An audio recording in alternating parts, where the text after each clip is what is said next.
کہ پروردگار نے اپنی رحمت سے تندرست جسم عطا فرمایا ہوا ہے. تو اللہ کی بے شمار نعمتیں ہیں اور یہ ساری نعمتیں رب کی رحمت کی وجہ سے ہیں. اللہ تعالیٰ نے قرآن کے شروع میں فرمایا الرحمن الرحیم، وہ رحمان بھی ہے وہ رحیم بھی ہے. اور کیسا رحمان و رحیم ہے، ایک حدیث پاک مختصر کر کے بیان کرتا ہوں. نبی رحمت صلی اللہ علیہ وسلم ارشاد فرماتے ہیں کل قیامت کا دن ہوگا، جنتی جنت میں، دوزخی دوزخ میں چلے جائیں گے. اللہ کا ایک بندہ ہوگا جو ہوگا دوزخ میں، لیکن اللہ پاک کو صدا لگائے گا یا حنان یا منان، یا حنان یا منان، یا حنان یا منان کہہ کے صدائیں لگائے گا. حضرت جبریل امین جو فرشتوں کے سردار ہیں وہ سنیں گے اور حیران ہوں گے، تعجب کریں گے کہ یار اللہ کا بندہ حنان و منان بھی کہہ رہا ہے اور دوزخ میں بھی جل رہا ہے. اب حضرت جبریل امین اللہ کے عرش کے نیچے آ کے سجدہ کریں گے. رب ذوالجلال فرمائے گا محبوب اے جبرائیل سجدے سے سر کو اٹھائیں. کیا بات ہے؟ عرض کریں گے یا اللہ تیرا بندہ تجھے حنان و منان بھی کہتا ہے اور دوزخ کی آگ میں بھی جل رہا ہے. رب ذوالجلال فرمائے گا جبریل جاؤ میرے بندے کو لے کے آؤ.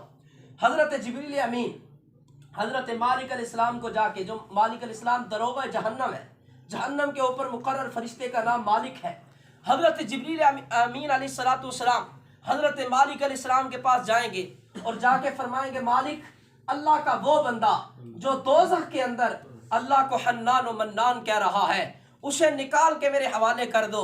حضرت مالک علیہ السلام جب دوزخ کے اندر جھونکیں گے، دیکھیں گے تو واپس پلٹ کے عرض کریں گے اے جبریل امین بات یہ ہے کہ آج جہنم نے اتنا بڑا سانس لیا ہے کہ میں پتھر اور لوہے میں فرق نہیں کر پا رہا. آج جہنم نے اتنا بڑا سانس لیا ہے کہ میں پتھر اور انسان کے اندر بھی فرق نہیں کر پا رہا. صلو علی الحبیب صلی اللہ علیہ وسلم. حضرت مالک علیہ السلام توجہ، حضرت مالک علیہ السلام جہنم میں دیکھنے کے بعد عرض کریں گے کہ اے جبریل امین آج جہنم نے ایسا سانس لیا کہ پتھر اور انسان میں فرق نہیں کر پا رہا. اتنا بڑا جہنم نے سانس لیا ہے. اللہ پاک کی بارگاہ میں پھر حضرت جبریل آئیں گے، اللہ کی بارگاہ میں سجدہ کریں گے. رب ذوالجلال فرمائے گا میرے پیارے جبریل سجدے سے سر کو اٹھائے. عرض کریں گے یا اللہ حضرت مالک علیہ السلام کہتے ہیں کہ آج جہنم نے سانس لیا میں پتھر اور انسان میں فرق نہیں کر پا رہا. رب ذوالجلال فرمائے گا اللہ جانتا ہے میرا بندہ کہاں ہے.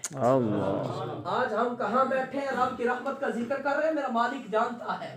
اللہ کرے قبول کر لے. پروردگار عالم اس وقت جبریل امین کو فرمائے گا اے جبریل جاؤ مالک کو کہو کہ میرا بندہ فلاں طبقے میں فلاں زاویے میں جہنم کے اندر پڑا ہوا ہے اور زنجیروں کے اندر جکڑا ہوا ہے، سانپ بچھو اس کے اوپر ہے، آگ میں جل رہا ہے. جاؤ مالک کو جا کے کہو کہ وہاں سے نکال کر تیرے حوالے کر دے. اب حضرت جبریل آئیں گے، حضرت مالک علیہ السلام کو بتائیں گے. حضرت مالک علیہ السلام اس جگہ سے جا کر اس بندے کو دیکھیں گے، پھر اس بندے کی پیشانی سے اس کو پکڑیں گے، ایک جھٹکا دیں گے جس کی وجہ سے اس کے سانپ بچھو اتر جائیں گے، دوسرا جھٹکا دیں گے جس کی وجہ سے ساری زنجیریں ٹوٹ جائیں گی. اب حضرت مالک علیہ السلام اس کی پیشانی سے پکڑ کر گھسیٹتے ہوئے حضرت جبریل امین کے حوالے کریں گے. حضرت جبریل امین اس بندے کو پیشانی سے پکڑیں گے، گھسیٹتے ہوئے اللہ کے عرش کے نیچے لائیں گے. پروردگار کی بارگاہ میں جب وہ بندہ لایا جائے گا اللہ پاک اب بندے سے خطاب فرمائے گا. اب رب ذوالجلال اس بندے سے خطاب فرمائے گا. یہاں پہنچنے سے پہلے اس بندے کو جو ہے ایک پانی کے اندر، ایک دریا کے اندر جو ہے غوطہ لگایا جائے گا آب حیات کے اندر. اس بندے کو غوطہ لگا کے پھر یہاں پہنچایا جائے گا. اب اس بندے سے رب خطاب کرے گا. اللہ پاک فرمائے گا میرے بندے بتا میں نے تجھے اچھی صورت میں پیدا نہ کیا تھا. بندہ عرض کرے گا میرے مالک کیا تھا. پروردگار فرمائے گا بندے بتا میں نے تجھے یہ نعمتیں نہیں دی تھی. یعنی اللہ تعالیٰ پوچھتا جائے گا نعمتوں کے بارے میں. اللہ پاک نعمتوں کے بارے میں سوال کرے گا. جیسے اللہ پاک فرمائے کہ بندے بتا میں نے تجھے ہاتھ کی نعمت نہیں دی تھی. بندہ اقرار کرے گا مالک دی تھی. پروردگار طرح طرح کی نعمتوں کو شمار کرے گا. بندہ اقرار کرے گا. اللہ پاک فرمائے گا بندے بتانا میں نے تجھے اچھی صورت میں بھی پیدا کیا، تجھے تندرست جسم بھی دیا، تجھے طرح طرح کی نعمتیں بھی عطا کی. میرے بندے بتانا تو نے یہ گناہ نہیں کیا تھا. بندہ عرض کرے گا میرے مالک کیا تھا. اب اللہ پاک گناہ شمار کرے گا. بندہ اقرار کرے گا اور بندہ اللہ پاک کے دربار میں اقرار کرے گا کہ یا اللہ میں نے یہ گناہ کیے ہیں. اب اللہ پاک فرمائے گا اور میرے بندے بتا جب میں نے تجھے اچھی صورت میں پیدا کیا جب میں نے تجھے تندرست جسم دیا، جب میں نے تجھے طرح طرح کی نعمتیں عطا کی، پھر تو نے نافرمانیاں بھی کی، تو نے گناہ بھی کیے، میرے بندے بتا تیرے گناہوں کی وجہ سے جب میں نے تجھے دوزخ میں ڈال دیا تو مجھے حنان و منان کیوں کہہ رہا ہے؟ اب بندہ عرض کرے گا میرے مالک میں جانتا ہوں کہ تو نے مجھے اچھی صورت میں پیدا کیا ہے، میرے اللہ میں یہ بھی اقرار کرتا ہوں تو نے مجھے بڑی نعمتیں عطا فرمائی، میرے پروردگار میں یہ بھی مانتا ہوں میں نے گناہ کیے ہیں، لیکن میرے مالک دنیا میں بھی تیری رحمت سے وابستہ تھا، آج قیامت میں بھی تیری رحمت سے وابستہ تھا، پروردگار تو نے دوزخ میں بھیجا، میں دوزخ کی آگ میں چلا گیا، لیکن مالکہ تیری رحمت سے وابستہ تھا، پروردگار تیری رحمت سے امید تھی، اسی وجہ سے تجھے حنان و منان کہہ رہا تھا۔ پروردگار فرمائے گا فرشتوں گواہ ہو جاؤ میں نے اس بندے کو اپنی رحمت کی وجہ سے معاف کر دیا۔ سبحان اللہ۔ یہ اللہ پاک کی رحمت ہے کہ پروردگار اپنی رحمت سے بندے کو معاف کر دیتا ہے۔ اسی طرح آقا کونین کی حدیث ہے صلی اللہ علیہ وسلم، سرکار مدینہ صلی اللہ علیہ وسلم ارشاد فرماتے ہیں التائب من الذنب کمن لا ذنب لہ، گناہوں سے توبہ کرنے والا ایسا ہے جیسے اس نے کوئی گناہ کیا ہی نہیں ہے۔ سبحان اللہ۔ یہ بھی اللہ پاک کی اس امت میں مہربانی ہے کہ بندہ سچے دل سے توبہ کرے، اللہ پاک اس کے سارے گناہ معاف فرما دیتا ہے۔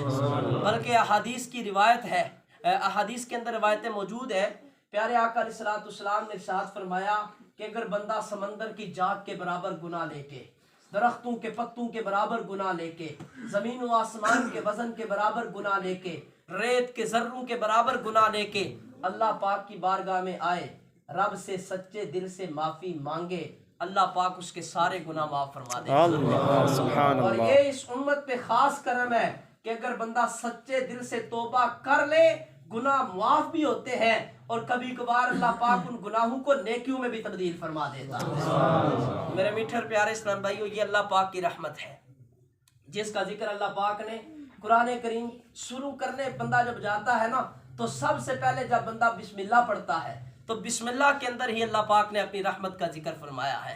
رب فرماتا ہے بسم اللہ الرحمن الرحیم، اللہ کے نام سے شروع جو نہایت مہربان رحمت والا۔